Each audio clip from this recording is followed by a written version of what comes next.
नमस्कार दोस्तों, आपका स्वागत है हमारे यूट्यूब चैनल हौसले की उड़ान पर। आज मैं आपको सुनाने जा रही हूँ एक प्रेरणादायक कहानी। यह कहानी जो आपको याद दिलाएगी कि सपने कभी छोटे नहीं होते, बस कोशिश सच्ची होनी चाहिए। यह कहानी है रिया की, एक साधारण लड़की जो एक छोटे से कस्बे से बड़े सपने लेकर निकली थी। उसके पास न पैसा था न पहचान, बस एक विश्वास था कि मैं कर सकती हूँ। तो चलिए दोस्तों, सुनते हैं रिया की कहानी, रिया के सपनों की उड़ान। रिया अपने छोटे से गांव में रहती थी। पिता किसान, माँ गृहिणी। घर की हालत ठीक नहीं थी, लेकिन रिया का सपना था एक दिन शहर जाकर कुछ बड़ा करना। वह पढ़ाई में अच्छी थी, पर लोग कहते हैं लड़कियां बड़े सपने नहीं देखती। रिया मुस्कुराती और कहती, सपने देखने का हक सबको है। एक दिन उसे कॉलेज में स्कॉलरशिप मिला। वह शहर चली गई नई उम्मीदों के साथ। शहर की चमक अलग थी, लेकिन रिया को जल्दी समझ आया, यहाँ मेहनत ही सब कुछ है। किराया, पढ़ाई और पार्ट टाइम जॉब, सब कुछ संभालना मुश्किल था। वह कई बार थक जाती, रात को रोती, क्या मैं सही कर रही हूँ? पर फिर उसे याद आता पिता की आवाज़, बेटा, कोशिश करने वाले की कभी हार नहीं होती। दोस्तों, ऐसे हमें भी अपने जीवन में कोशिश करनी चाहिए। रिया के कॉलेज में एक दिन प्रतियोगिता हुई और रिया ने हिस्सा लिया। उसने अपना प्रोजेक्ट बनाया, गांव की बेटियों को पढ़ाना। लोग हंसे, कौन करेगा तेरे साथ ये काम? पर उसने हार नहीं मानी। वह हर शाम झुग्गियों में जाकर बच्चों को पढ़ाने लगी। धीरे धीरे लोग जुड़ने लगे। वह प्रतियोगिता तो नहीं जीती, पर कॉलेज ने उसे सबसे प्रेरक छात्रा का पुरस्कार दिया। यहीं से उसकी पहचान बनने लगी। अब रिया को लगा कि वह कुछ बड़ा कर सकती है। उसने एक एनजीओ शुरू करने की कोशिश की, पर रजिस्ट्रेशन, पैसे, कुछ भी आसान नहीं था। लोगों ने कहा, तू तो अभी बच्ची है। रिया हारी नहीं, उसने छोटे छोटे बदलाव से शुरुआत की।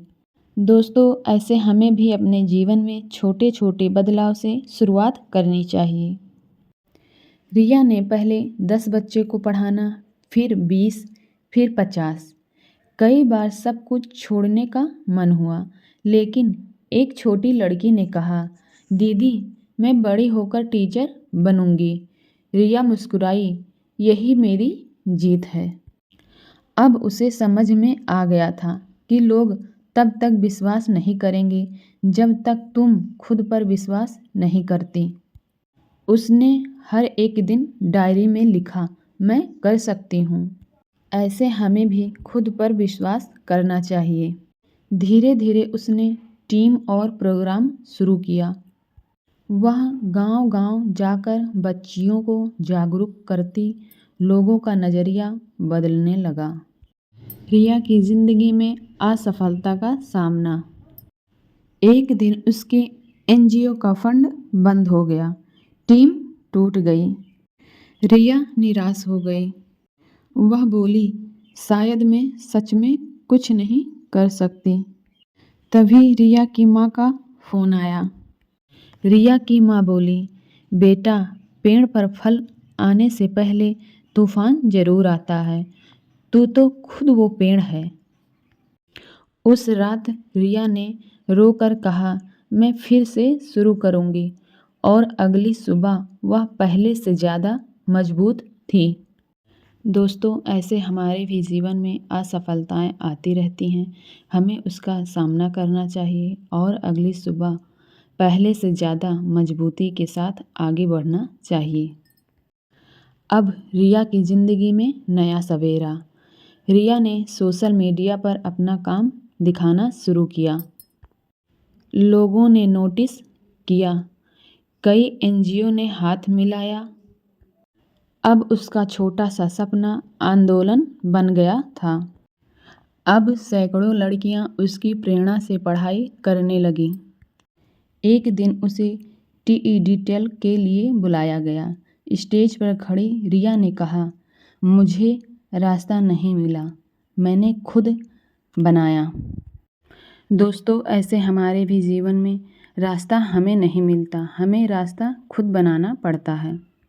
दोस्तों, रिया की कहानी सिर्फ उसकी नहीं, हर उस इंसान की है जो सपने देखता है और उन्हें सच करने की हिम्मत रखता है। दोस्तों, असफलता अंत नहीं, शुरुआत होती है। सपने वही पूरे होते हैं जिनके पीछे जुनून होता है। दोस्तों, हमें खुद पर भरोसा करना चाहिए। खुद पर भरोसा सबसे बड़ा हथियार है। दोस्तों, अगर रिया कर सकती है तो आप भी कर सकते हैं। बस एक कदम बढ़ाएं अपने डर से आगे। क्योंकि याद रखिए, हारने वाला नहीं, कोशिश छोड़ने वाला हारता है। दोस्तों, अगर आपको यह कहानी पसंद आई हो तो इसे शेयर कीजिए किसी ऐसे इंसान के साथ जो अपने सपनों से जूझ रहा है। तो दोस्तों, उम्मीद करती हूँ आपको यह प्रेरणादायक कहानी पसंद आई होगी। फिर आपसे मुलाकात होगी हमारे YouTube चैनल हौसलों की उड़ान पर, एक नई उड़ान के साथ, एक नई कहानी के साथ। तब तक के लिए आप अपना ख्याल रखिए, खुश रहिए। बाय।